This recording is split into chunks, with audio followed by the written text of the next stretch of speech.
Stephen. Ah, je vais faire un petit sondage pour commencer, pour savoir un peu à qui j'ai affaire. Est-ce que vous étiez à la manif jeudi dernier? Par applaudissement. Ils sont de gauche, ils sont de droite. C'est vraiment, c'est divisé. C'est la même chose à l'étage, quoi. À l'étage et les autres, non. Ah ouais, d'accord, ok. Ok, bon. Si personne n'avait applaudi, j'aurais continué le spectacle avec des blagues de droite. Mais je vais devoir faire un mixte. Non, moi j'ai pas pu aller à la manif jeudi dernier parce que je devais jouer le soir à Rennes. Voilà. Donc je vous raconte, c'était un plateau et il restait un train pour Rennes, mais de chez moi pour aller à Montparnasse, de Bagnolet, par ce froid, je pouvais pas marcher avec ma petite valise. Tiens, j'ai une toute petite valise dont la poignée est pétée. C'est très chiant, je sais pas si vous avez t'as l'impression de traîner un enfant, voilà. Lourd et malade et qui ne parle pas, tu vois. Ça c'est ma petite valise que je traîne en tournée. Et donc résultat, c'était trop compliqué, j'ai pris mon vélo, je prends mon vélo électrique, et je mets mes affaires de la valise dans 2 gros sacs que je mets sur le panier. J'arrive à Montparnasse, je laisse la batterie dans un bar, je réussis à avoir le train, je joue le soir et le lendemain je partais à Besançon. Donc je suis avec mes 2 gros sacs le lendemain et je fais Rennes-Paris, Paris-Taxi, Gare de Lyon, et là, Gare de Lyon, ambiance de Titanic. Je sais pas si vous avez pris le train vendredi dernier, mais les gens avaient raté leur train la veille, il est annulé, et résultat, ça se traitait de grosses putes sales connes à gogo, et il y avait une part de moi qui était contente. Tu vois, parce que je me disais, ah, il y a des gens encore plus en colère que moi. Oh. Donc ça me réjouissait, et je réussis à avoir un train jusqu'à Dijon, ensuite je prends un TER et j'arrive à Besançon. Et 5 minutes avant de jouer le soir, je suis contente d'être arrivée, mais je suis fatiguée. Et 5 minutes avant de jouer, j'ai mes règles. Donc j'envoie un texto au régisseur en lui disant il me faut un tampon. En fait, elles sont censées arriver dans 5 jours. Et là, on est à 5 minutes du show. Il me ramène un petit tampon sans applicateur. Je ne sais pas s'il y a des folles ce soir qui mettent des tampons sans applicateur. Je ne sais pas comment vous faites avec vos grands doigts. Mais moi, je peux pas, en fait. J'ai jamais su, je suis en mode « ça fait mal !» Enfin, je sais pas, Donc en fait, résultat, je me mets mal le tampon qui sort un peu. Et je fais la représentation avec un bout de coton à moitié rentré dans ma chatte.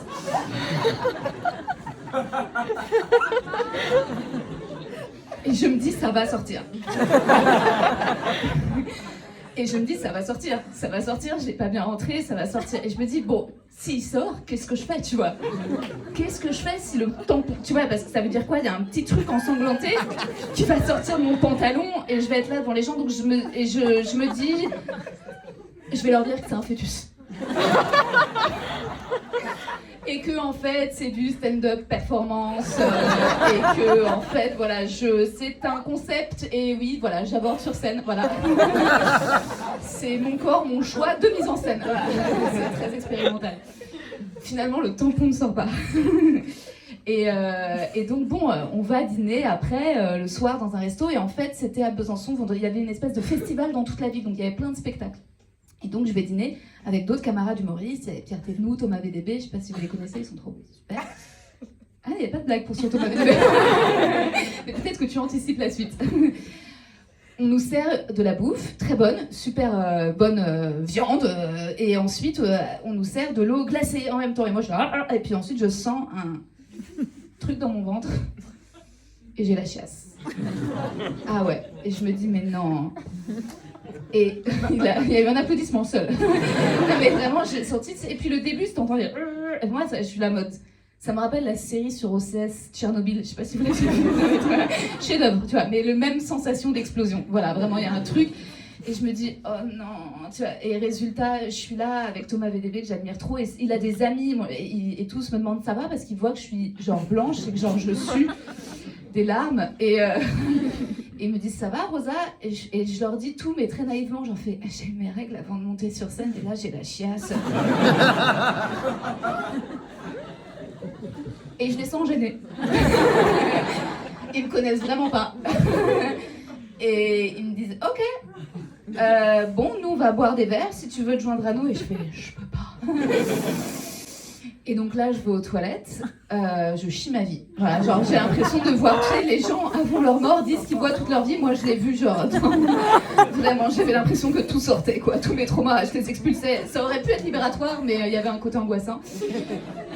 Et ça dure des plombes, au point que le resto va fermer, quoi. Genre, je sors, je titube, et je vais les voir et je leur fais, faut que je commande un Uber. Et là, ils me disent, ah, il n'y a pas d'Uber à Besançon. Et je fais, ah bon? Mais vous faites comment? Ils me disent, bah, il y a 3 taxis. Je dis, quoi? Ils disent, en fait, à Besançon, les taxis ont gagné la guerre contre les Uber, mais résultat, il n'y en a que 3 parce que les autres sont à Dijon. Je fais, ah d'accord.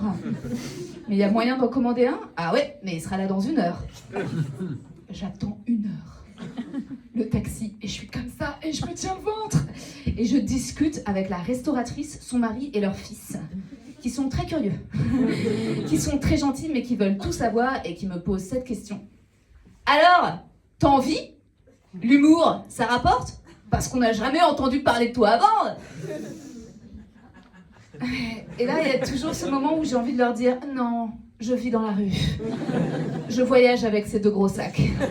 Il y a tout mon habitat. C'est tout ce que j'ai. Si là, j'ai la chasse, c'est parce que j'avais pas mangé depuis 6 mois. Voilà. Donc, résultat, ça m'a fait le goût de la nourriture. Non, mais qu'est-ce que tu veux? Répondre quoi, tu vois? Donc, je leur dis « Bah si, tu vois, et je me retrouve à expliquer le système de l'intermittence, tu vois.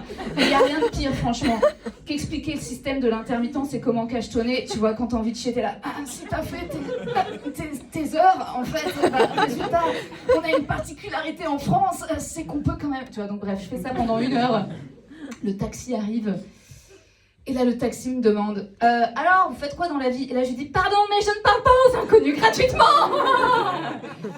Il m'a pris pour une connasse, il m'a fait parisienne, j'ai fait ouais. Il m'a déposé chez moi à l'hôtel. Et j'ai fini d'expulser en toute tranquillité ce qui me restait de dignité.